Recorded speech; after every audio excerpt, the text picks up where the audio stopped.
Olá, sejam muito bem-vindos de volta. Foram quase 2 meses sem as aulas da Escola Bíblica do podcast do Projeto Orar sem Cessar. O projeto está com uma novidade e é por isso eu precisei ficar afastada aí esse tempo para terminar. E logo, logo ele vai estar apresentando essa novidade para vocês. Bem, hoje nós vamos voltar à nossa escola bíblica, voltando às bodas de Caná da Galileia. Eu terminei a, a última aula, né, falando sobre as bodas, contando a história, eu dei três exemplos de como a nossa família, no caso eu dei três exemplos de sogros, como eles podem interferir e muito em nosso casamento. Eu dei o exemplo de um casal que comprou um terreno para fazer um sítio, o sogro foi lá e construiu uma casa sem avisar o casal. Dei o exemplo de um sogro que era pastor numa igreja e quando a nora ganhou a primeira filha, o filho, ele convidou a igreja para fazer a visita sem comunicar a nora.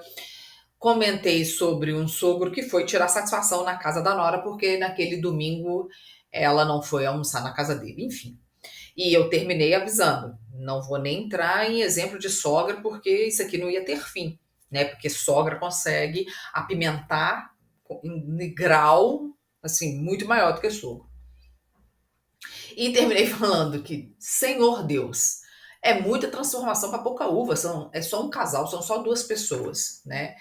E queria falar sobre como a nossa família, familiares, conseguem fermentar, aumentar a temperatura do nosso casamento. Né? No meu caso, a minha família foi uma catalisadora, né, para aumentar a temperatura do meu casamento por diversas vezes, né? E confesso que eu não sabia lidar com a situação, sabe? Ontem mesmo eu estava com uma amiga, irmã da igreja, comentando que ela estava recebendo conselhos da irmã dela, uma pessoa casada, aconselhando ela para se divorciar, sabe? Eu já recebi muitos conselhos assim, muitas são as pessoas que recebem esse tipo de conselho, de família, de irmã, irmão, primos, os próprios pais, todos casados, né? Sabe das dificuldades do casamento e a pessoa faz aquele tipo, dá aquele tipo de conselho sem nem pensar como é que o outro vai continuar a vida, né? Se tem onde morar. Muitas mulheres às vezes não trabalham para cuidar dos filhos, eles divorciam, a pessoa não sabe depois nem onde vai morar, com quem vai morar, quem vai sustentar o filho, como é que ela vai fazer para voltar para o mercado de trabalho, enfim, né?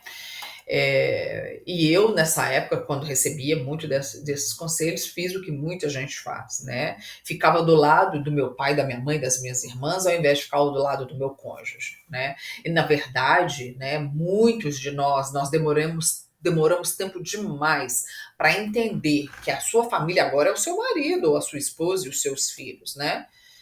Mas muitos dos pais, né, mandões que são, acham que podem e devem direcionar o casal da forma que é deles, né? Muitos são tão egoístas que eles preferem que o filho ou a filha se divorciem do que deixar de se intrometer onde eles, na verdade, não deveriam, né?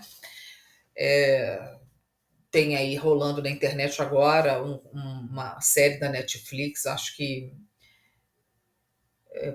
preso com a sogra, não lembro o nome do. Mas Deus do céu, teve um caso ali que o rapaz, ao invés de escolher a esposa, escolheu a mãe, que é ridículo aquilo, né? E sim, muitas das vezes a gente esquece, continua com esse cordão umbilical ligado, né? Tá errado. Porque esses pais, essas mães, eles querem um genro ou uma nora que agrade a eles e não que agrade o seu filho e sua filha, de tão egoístas que eles são, né? O que muitas pessoas precisam entender é o seguinte, quando o Senhor Deus nos fala lá em Gênesis, né? Portanto, o homem deixará seu pai e sua mãe e se unirá à sua mulher e se tornarão uma só carne, né? O Senhor se refere, né, nessa passagem, quando ele estava falando, né, homem, a palavra homem, né? Então deixará o homem. Ele estava pensando numa pessoa madura, né? E aí vale homem, homem e mulher. Ele estava falando, pensando em pessoas maduras, né? De maturidade já formada, capazes de formar uma nova família. Deixará, nesse contexto ali, significa uma mudança, uma transformação. Seu pai e sua mãe significa o modelo de família completa na qual esses dois, né, esse novo casal agora vai formar. E se unirá à sua mulher, significa que a partir de agora serão uma nova família, né? E se tornarão significa que será um processo de aprendizagem, de amizade, se tornarão, né?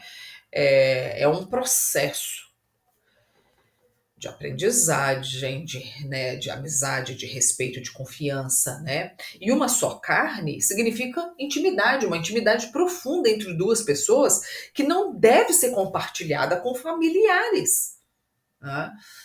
Ai, Senhor Deus, como eu já passei por isso. Por isso agora, vamos orar, pedir ao Senhor, sabe? Hoje eu quero não só pedir, muitas das vezes eu já pedi a Deus, já orei, já chorei, já supliquei, reclamei, mas hoje eu quero agradecer, sabe? Porque muitas das vezes o Senhor já nos livrou dessas roubadas. Senhor, eu te agradeço, porque muitas das vezes a gente já recebeu esses conselhos e lá no fundo a gente segura. Lá no fundo a gente tem pé firme. Senhor, eu te agradeço porque o Senhor é misericordioso e o tempo da transformação tem despontado na minha vida. E eu é que muitas das vezes não vejo. Um dia o cuidado do meu marido com a minha casa, comigo, com meus filhos. Sim, Senhor, nós temos brigas, nós temos desavenças, nós temos muitas coisas, muita mágoa, muita palavra dita que já nos feriu. Mas eu vejo as respostas das minhas tantas orações, sabe? Ó Deus, agradeço, né, pelo jejum, pela disposição que o Senhor me dá de fazer jejum, de oração, em prol de ver essa mudança. Que hoje, ó Deus, né, quando a gente vê o testemunho de outras pessoas, a gente vê o despontar na nossa vida. Não é só com a gente que acontece aquilo. Te agradeço, Senhor, né? Porque eu sei que é apenas o começo, o Senhor vai estar ali no decorrer de todo esse processo comigo. Te agradeço, Senhor, porque o Senhor é um Deus fiel.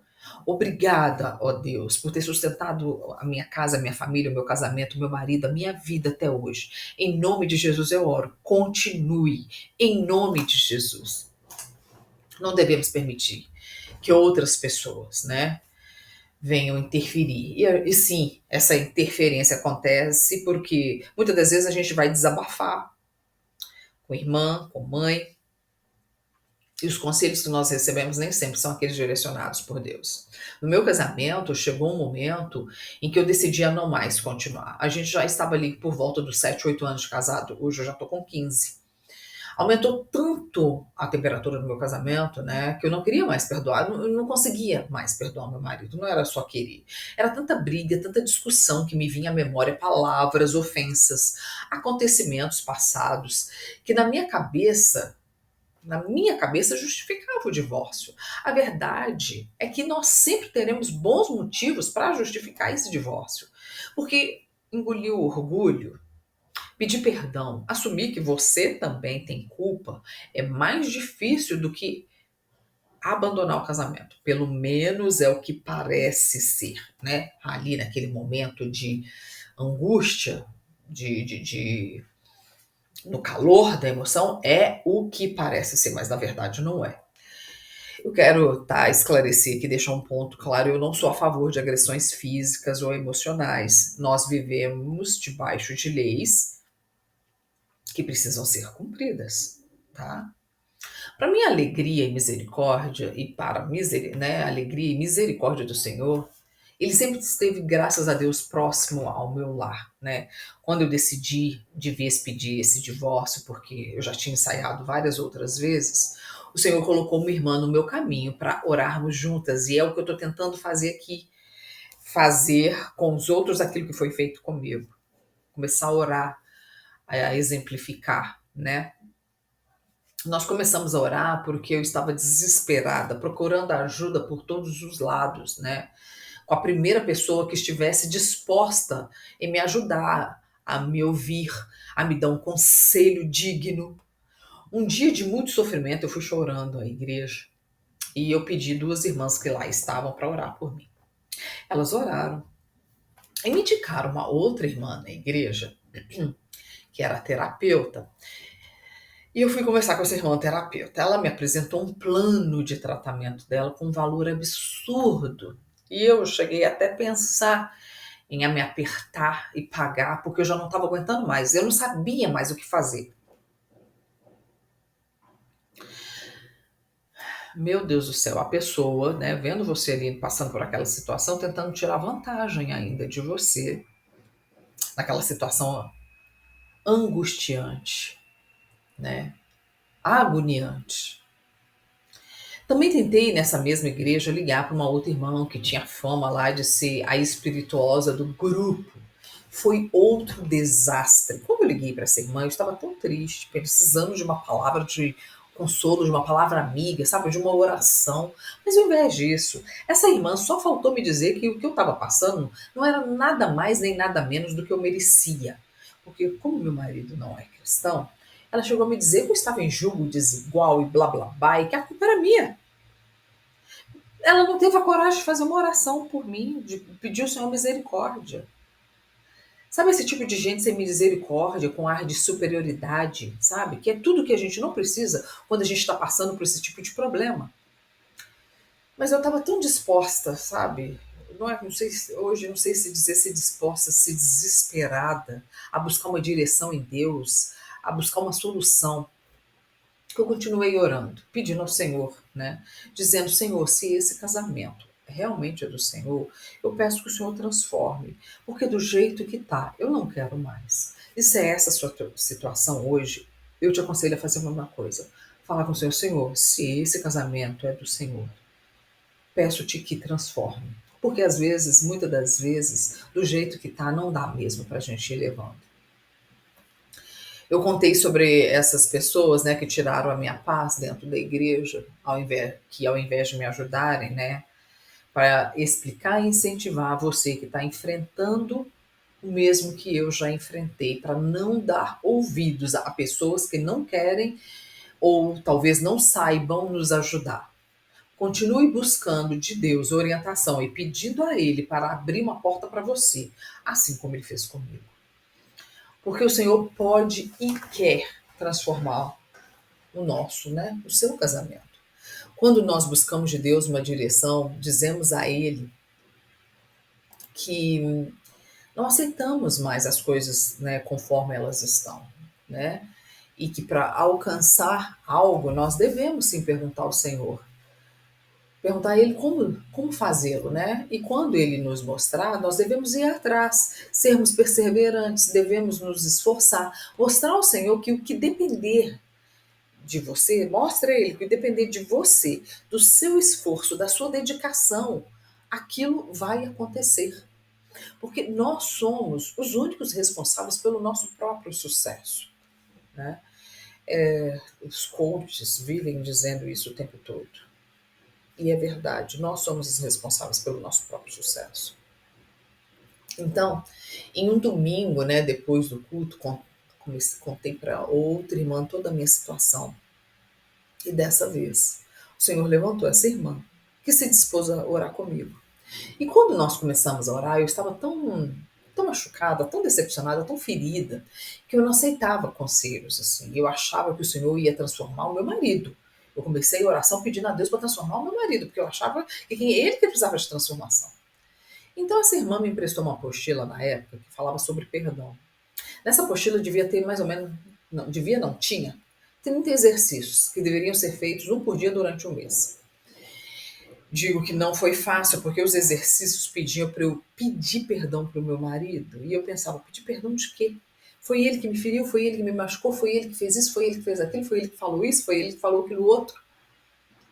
Outro exercício pedia para eu listar as 10 características, as 10 qualidades do meu marido. Mas naquela altura eu só via defeito, não conseguia listar. Outro exercício pediu para eu fazer uma comida que ele gostava muito, e por aí ia. Muitos dias eu chorava engasgada, dizendo ao Senhor, desculpa, dizendo ao Senhor que não era justo, que não tinha sido eu que tinha feito isso ou aquilo com ele. que ele que deveria estar pedindo perdão. E assim, o Senhor começou essa transformação primeiro em mim. Começou a mostrar que o meu marido não tinha só defeitos, que ele não era a pior das pessoas do mundo, que eu também estava equivocada, né, a respeito de mim mesma, que eu não estava enganada quando eu me casei, que era com ele mesmo, né, porque muitas das vezes, muitas pessoas falam comigo, não é de Deus, você casou com a pessoa errada, você não esperou em Deus, eu escutei tanta coisa, eu escutei tanta coisa. Além do que, né, antes dessa transformação começar em mim, essa irmã que já tinha sido divorciada, essa irmã que estava orando comigo, ela já tinha sido divorciada. Ela me alertou sobre os problemas de um divórcio. E uma das coisas que eu lembro que ela me disse foi a seguinte: muitos dizem que nós só conhecemos alguém, né, uma pessoa, quando nós nos casamos com ela. Mas eu te digo, ela falou comigo, mas eu te digo que a gente só realmente conhece alguém depois que nós nos divorciamos dela. O que essa pessoa é capaz de fazer para tornar a sua vida miserável, você não faz ideia. Outra coisa que ela falou comigo, cuidado com o sofrimento dos filhos, né? Porque o divórcio traz também sofrimento para os filhos. E eu me lembro que nessa hora eu falei com ela, não, quanto a isso não tem problema, porque o meu marido, ele é um ótimo pai, ele é melhor do que eu, muitas vezes. E ela me respondeu assim, Michele, até apareceu outra mulher na vida dele, porque homem apaixonado fica imbecilizado. Como eu ainda, né, não tinha me convencido a não me divorciar, ela ainda me mostrou qual é a minha responsabilidade como cristã, né, com o compromisso que eu fiz perante o Senhor, dizendo sim ao meu marido no altar. E muitas das vezes as pessoas, né, vão à igreja, vem um padre, um pastor, usa a palavra do Senhor, faz ali, nós fazemos aquele compromisso com Deus no casamento.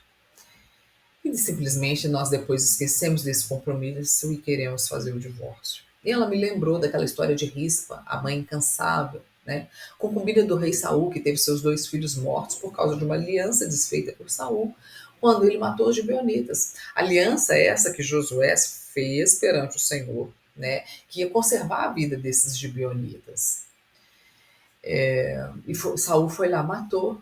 E me lembrou que muitas das vezes nós firmamos, né? Ela me lembrou, a gente firma aliança impensadamente, só depois nós vamos refletir no que nós fizemos, né?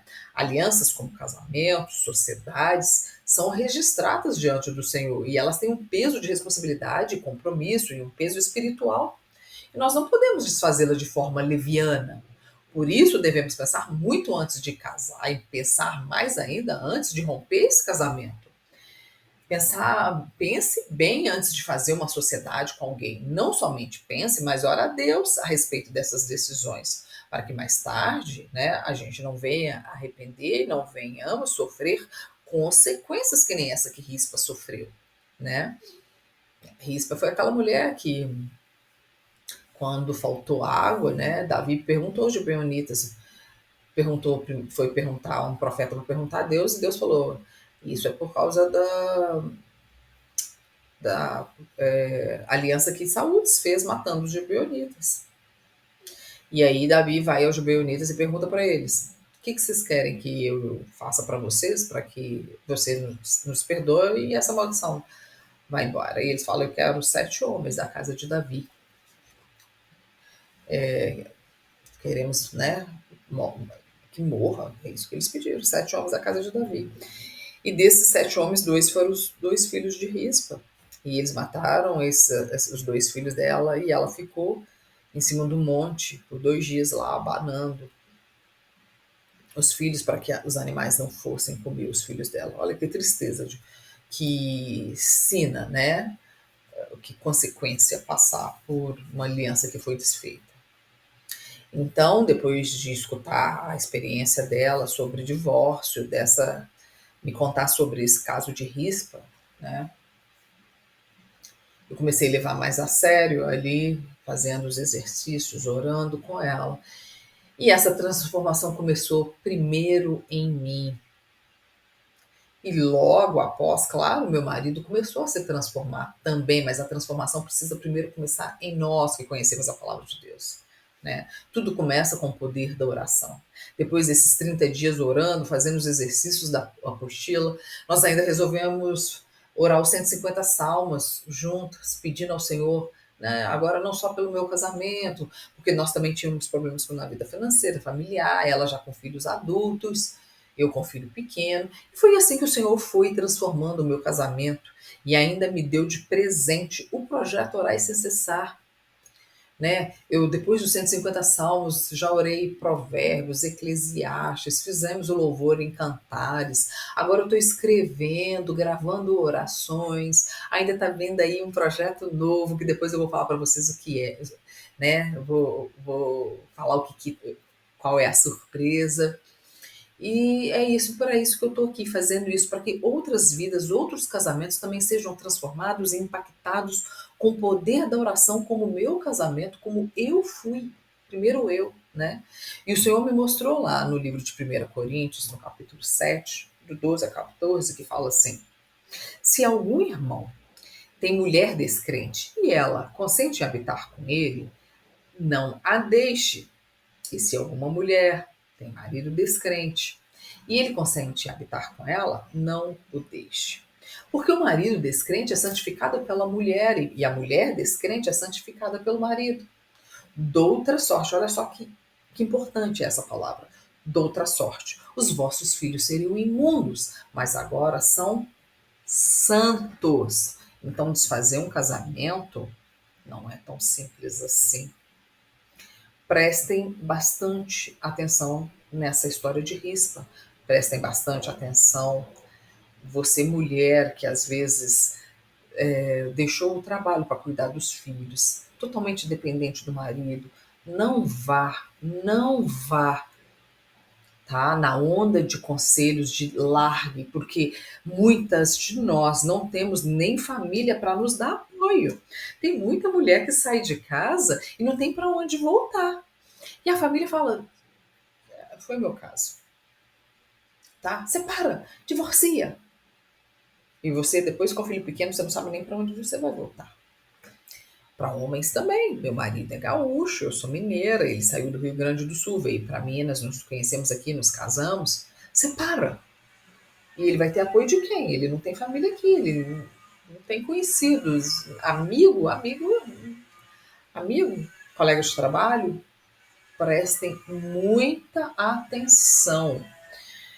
Bem, eu quero te agradecer por ter estado aqui comigo. Por hoje é só. Acompanhe, né, esse próximo capítulo na próxima aula dessa história da oração e prosa. Eu espero que semana que vem a gente termine, porque eu quero já começar a nossa escola bíblica, partindo agora para os outros livros dos evangelhos, do, do, do, do Novo Testamento. Nós já vimos evangelhos, nós vamos ver agora, né, as cartas paulinas, e todo o resto do Novo Testamento. Né? Vamos junto orar ao Senhor para que consigamos transformar o nosso casamento, começando através das nossas vidas, em nome de Jesus. Te espero na